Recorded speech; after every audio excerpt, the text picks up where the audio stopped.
tracking inflation 1 year after the signing of the Inflation Reduction Act. We're talking about investing in America. That's the message from the White House, but how is it impacting people living and working in the Big Bend?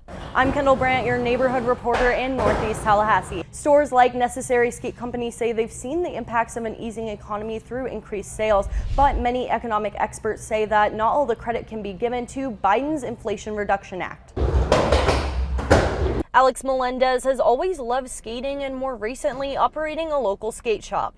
Still skate, I'm 50, so it's like in my blood kind of thing.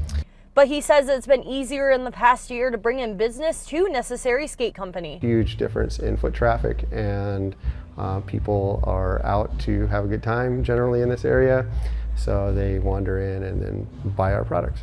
Despite continued inflation, Melendez says he's seen a 43% increase in sales. We run the numbers all the time, and we've seen a huge double-digit gain.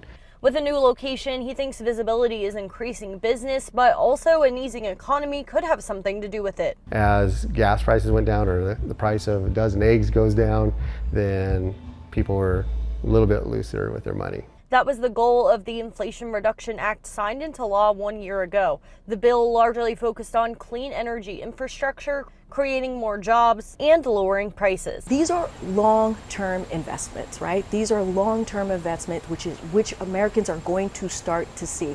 However, that dip in inflation may not be completely due to the new law. ABC News reports that economists say the Inflation Reduction Act had little to nothing to do with a drop in inflation from 9% to 3.2%. Those experts say oil and gas prices coming down and improving supply chain are responsible, something that Melendez has noticed himself. So we were kind of waiting around for them to show up, but then as time went along, then it flip-flopped and turned into now there's an overabundance, and then perhaps we even over-ordered at that time.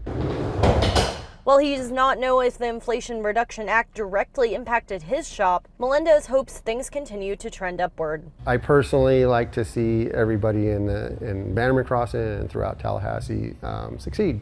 You know, that's why we all set out in business. As for what's next for the economy, the Federal Reserve will lower interest rates once inflation reaches that 2% goal, and that will put more money into the pockets of Americans to spend at retail stores like Necessary Skate Company. In Northeast Tallahassee, Kendall Brandt, ABC 27.